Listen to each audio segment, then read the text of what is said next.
Es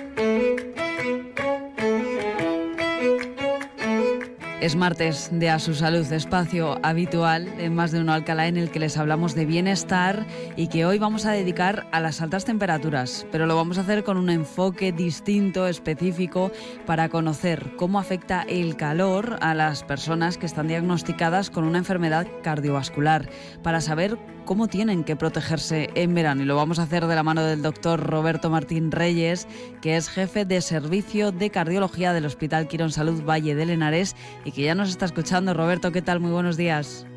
Hola, buenos días. Muchas gracias por la invitación. Bueno, placer estar con vosotros. Gracias, encantados nosotros y gracias a ti por dedicarnos estos minutos y sobre todo para conocer a rasgos generales, Roberto, cómo afecta el calor a la salud cardiovascular. Bueno, pues la verdad que no puede ser más oportuna la entrevista porque estamos en plena Desde ola luego. de calor y seguro que cosas de las que vamos a comentar mucha gente pues la va a percibir como muy propia, ¿no? Porque la estará padeciendo. Vamos a ver, el calor desde luego es una situación que en general, no solo a nivel cardiovascular, afecta al ser humano, ¿no? De una forma muy marcada y cada vez de una forma más importante. ¿Por qué? Porque las olas de calor cada vez son más duraderas, se estima que duran como 2 o 3 días más en cuanto a la prolongación y de una temperatura media cada vez mayor. Entonces, es decir, cada vez están siendo más intensas, de mayor intensidad, y la exposición sostenida a altas temperaturas pues supone una carga fisiológica muy significativa para el sistema cardiovascular. Ten en cuenta una cosa, datos en concreto con respecto al impacto real que tiene el calor sobre las enfermedades cardiovasculares o sobre la salud. En el año 19 se hablaba de 93.000 muertes atribuibles al calor, pero la OMS ha actualizado datos y prevén entre el año 2030 y 2050 en torno a 250.000 muertes al año atribuibles al calor. O sea, imagínate el impacto tan importante que tiene el calor sobre la enfermedad cardiovascular. Y es por esto, porque las olas cada vez son más intensas y porque cada vez tenemos una población más envejecida y más polimedicada, es decir, toman más pastillas, que eso hace que aumente el riesgo asociado a las altas temperaturas. Siempre hablamos, Roberto, cuando hablamos de calor se asocia a cuidado de piel, a golpes de calor, a hidratación, pero es verdad que no solemos hablar del corazón. Mencionabas ahora ese impacto de esas olas de calor cada vez más intensas, más tempranas, más duraderas y con unas temperaturas cada vez más altas. Hemos terminado junio con 40 grados. Es algo que todo influye y todo afecta a la salud. Y en el caso de por ejemplo, del corazón, de esos problemas cardiovasculares, ¿cómo afecta directamente al organismo el calor? Bueno, pues mira, aquí hay un término que debemos empezar a utilizar y conocer que se llama estrés térmico.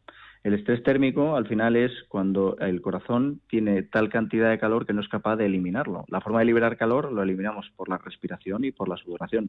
Y cuando se produce una inversión en el sentido de que no somos capaces de eliminar la cantidad de calor que recibimos, a esto lo denominamos estrés térmicos.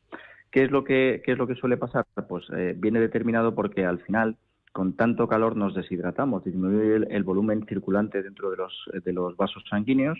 Esto hace que la tensión baje y eso hace que el corazón, para compensar, se esfuerce incrementando su trabajo. Y además, sobre esta parte que ya es muy importante, esta pérdida de líquido por deshidratación, que creo es un término muy sencillo que todo el mundo conoce, existe otro factor muy importante que es lo que se llama vasodilatación periférica. ¿Qué es esto? Pues básicamente que el cuerpo, para eliminar calor, hace que la sangre preferencialmente circule por cerca de la piel, de tal forma que pueda eliminar el calor de una forma más fácil, ¿vale? ¿Esto qué hace? Pues genera que el corazón reaccione aumentando la frecuencia cardíaca y aumentando una serie de mecanismos que al final en pacientes que tienen enfermedad cardiovascular los descompensen. ¿Qué pacientes se descompensan más? Pues aquellos que tienen, por ejemplo, hipertensión arterial, los que tienen arritmias o los que tienen insuficiencia cardíaca.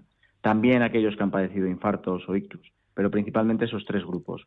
Y además sobre esto hay que añadir 2 factores muy importantes, que es la inflamación que se produce, inflamación sistémica que favorece toda esta parte última que he comentado de infarto e ictus, y luego una serie de alteraciones que denominamos alteraciones hidroelectrolíticas, que son las pérdidas de sodio y de potasio, que también son términos muy comunes, que sabemos que debemos de tomar agua con sales para precisamente reponer, y que son más graves o más importantes estas alteraciones en aquellos pacientes que toman diuréticos o fármacos para la tensión arterial, que seguro que muchos de los oyentes que me están escuchando saben perfectamente de lo que les estoy hablando. Claro.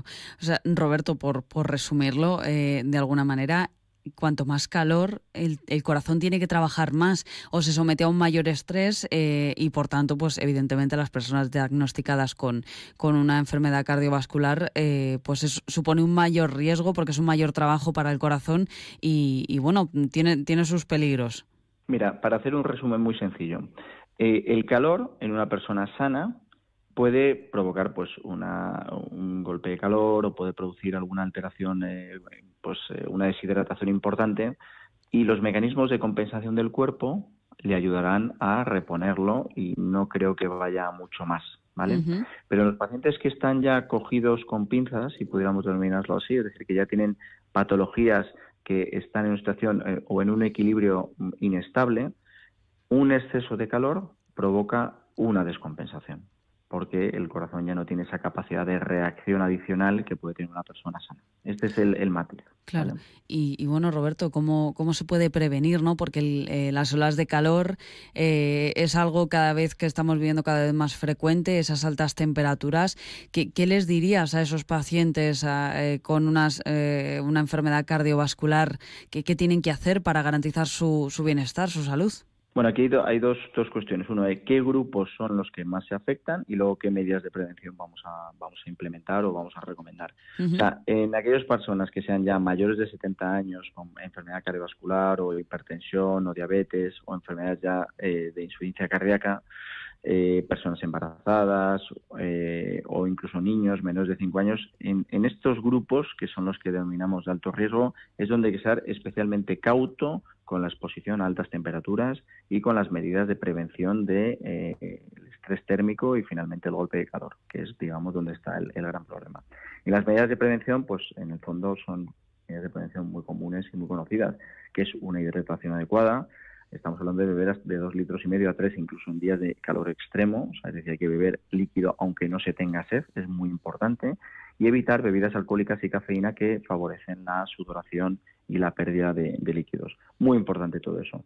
Vigilar en este sentido los signos de deshidratación. ¿Qué puedes notar cuando te deshidratas? Que te baja la tensión, que tienes calambres, que estás mareado, que estás muy cansado. Ojo con esos síntomas porque te está avisando el cuerpo de que puedes estar teniendo ya una hidratación no adecuada. Evidentemente, evitar la exposición al calor de sol directa, pues entre las 9 de la mañana y las 5 o 6 de la tarde, depende de las zonas, pero evitar pues una exposición muy intensa o muy duradera al sol de forma directa. En cuanto al ejercicio físico, pues hombre, no se desaconseja por regla general, pero sí que se aconseja hacerlo o bien a primera hora de la mañana o a última hora de la noche, que es cuando bajan ya las temperaturas. Adaptarlo a las circunstancias y al contexto para que no tengan ese impacto.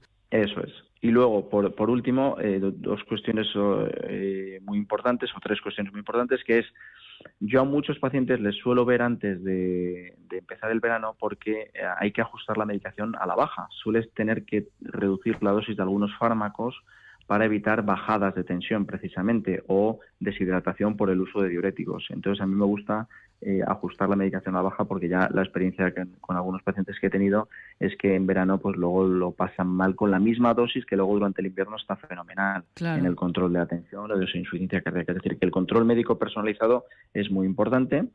Y luego, por terminar, alimentación saludable, que eso también es muy importante, pues frutas, verduras y alimentos ricos en potasio, como plátanos y tomates, muy importante esta recomendación. Y luego, una última cosa, que cuando estaba preparando la entrevista me ha parecido que si yo fuera un paciente cardiópata miraría, a lo mejor es que yo soy muy precavido, pero tendría en cuenta que es donde vaya de vacaciones, y esto te puedes informar, me interesaría por saber si tienen espacios cardioprotegidos, es decir, zonas donde haya desfibriladores, claro. Que en muchas playas los hay, en muchos, pues no sé, cruceros los hay, en otros no. Es decir, esas preguntas que parecen una tontería son muy importantes porque realmente en un paciente que ya tenga una enfermedad cardiovascular previa conocida, el saber si donde va de vacaciones es un espacio cardioprotegido o no, pues da más creo que seguridad. también es algo interesante, claro. Eso sí. Pues Roberto, agradecerte estos minutos que nos has dedicado, toda la información que nos has contado, que no es poca, y bueno, pues agradecerte que hayas participado en más de una